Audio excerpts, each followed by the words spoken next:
What's up, nerds? I'm Wes. I'm Tom. And I'm Aaron. After our review of Cabo, where I said I wish that the cards had more actions on them, Bezier called me up and they were like, Wes, we fixed the game, we made silver just for you. So, let's talk about it. That happened. Believe it or not.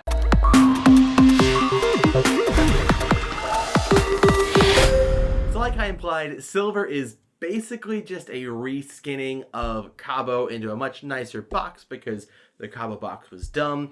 It's got a more gamer theme, and there is a lot more actions, and all the cards can do something, which makes the game a little bit more dynamic and more interesting. Obviously, if you don't know what Cabo is, we do have an Our Thoughts video for Cabo. You should definitely check that out. But this game is super light and super quick, and there's a decent amount of memory aspects. So you're going to have 5 cards in front of you. You can look at 2, and you're going to be drawing cards from a deck. You're trying to get the lowest score. So as you draw cards from a deck, you can swap them with cards that you own, or you can discard them to do abilities, or some abilities will let you look at cards, look at opponent's cards, swap opponent's cards.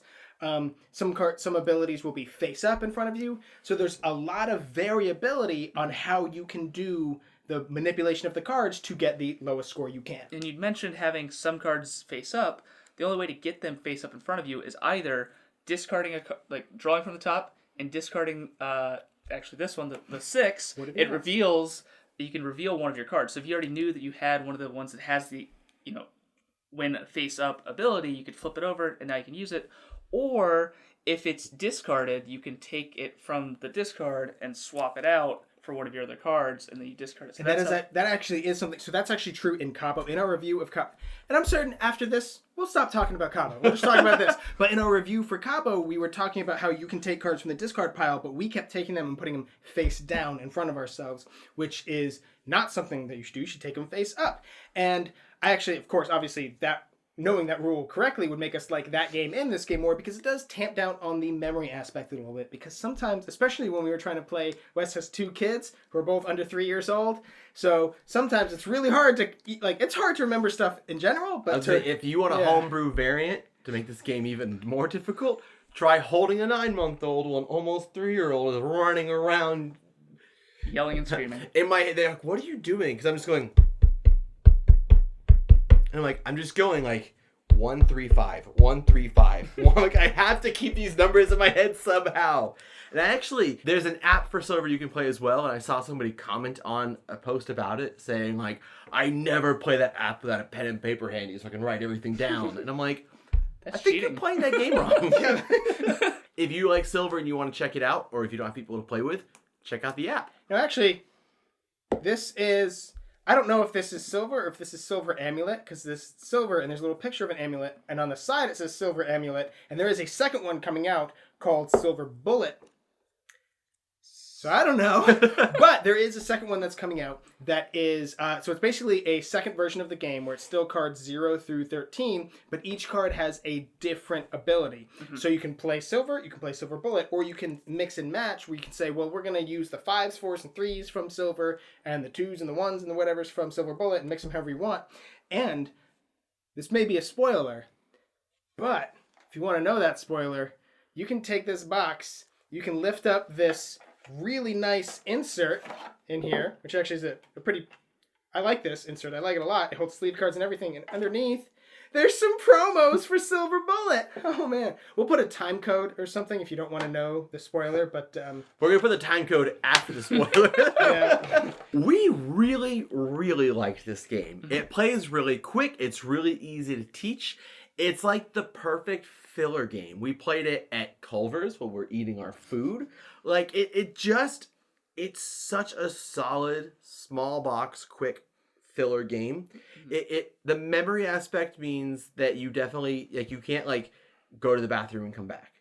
Yeah, because you'll forget what cards, if you, unless you have all of them already face up. Or if you take them into the bathroom with you. But it plays so quick that, come on, you could just hold it. You'll be now, all right. The only thing that there's this amulet that you get for if you correctly call. After you have to get rid of at least one card in this first, so you need to condense. So right, we kind of slipped over that. Explain it, Aaron.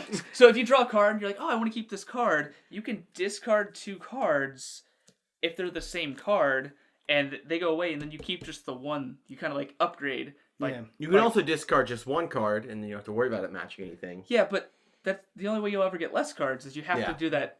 Because you're going for low scores. That's something you really want to do. If If you could get swap out 3, if you could swap out all 5, well, you can't do that. No, yeah, with you could in theory. if you had 5 of this, no. There's only 4 of the same, but there's a 13. Yeah. That's a wild. So in theory, you could swap out all 5 for one card, and it's a 0, and you're just the coolest person.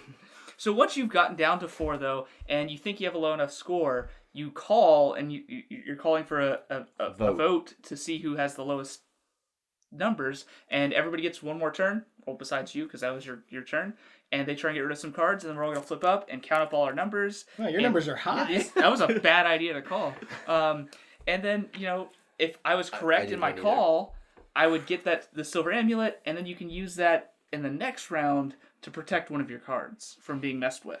Right, but I remember when we were reading this in the rules, we were like, the explanation of the rules is a bit funky for this. So if you didn't tie, then put it in the middle of the table, and then everybody does a 360. But put it near you, and then if there's a full moon.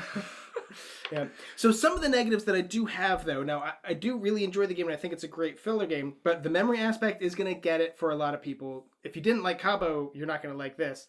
But also, this game still has, you're at the whim a decent amount of the luck of the draw. You could just, right off the bat, have a lot of really low cards, or, hey, I looked at these 2 cards, and they're exactly the same. Sweet, I'm going to immediately swap them for something. Now I have 4 cards, I'm already at an advantage. It's a possibility. When you play a bunch of games, you realize that that's not going to be, the game's not all luck. It's mostly strategy. But every once in a while, you're going to be like, well, okay, that happened. But that's why there's multiple rounds. In the game, the rounds are so fast. Like, if, this round, he just he lucked out. Like, okay, just play again. And I get why those might be negatives. For me, the memory aspect, it's not super heavy. Like, there's definitely memory. And you can play to, try to remember what everyone has. Typically, I just try to focus on myself and get my own stuff taken care of. Mm-hmm. If you remember everything, you'll probably beat me. But, again, for a light filler game, a slam dunk for me. There's a little bit of messing with people. Like, they're the ones where it's like, okay, swap a card with somebody. So if I've already looked at your card with one of the cards, like, I look at it like, oh, he's got a good card there. And then on my next turn, I play the card that lets me swap. Like, that's where that advantage of, memorizing a lot of things can come into play. But yeah, you don't really need to know what the other players have. You just kind of look at their cards, like, they have less cards than me. They're probably winning. I mean, I think because it is a small filler game, by definition, I'm never going to love it. But yeah, I think I'd play this game pretty much anytime anybody asks to play it. And hey, if any of what we were talking about in this video sounds interesting to you, we're going to put some linky-doos in the subscribe box. Click it down on, below-y. Click on with do it. And once you bought this game, make sure you subscribe to our channel so you'll never be bored. Boom.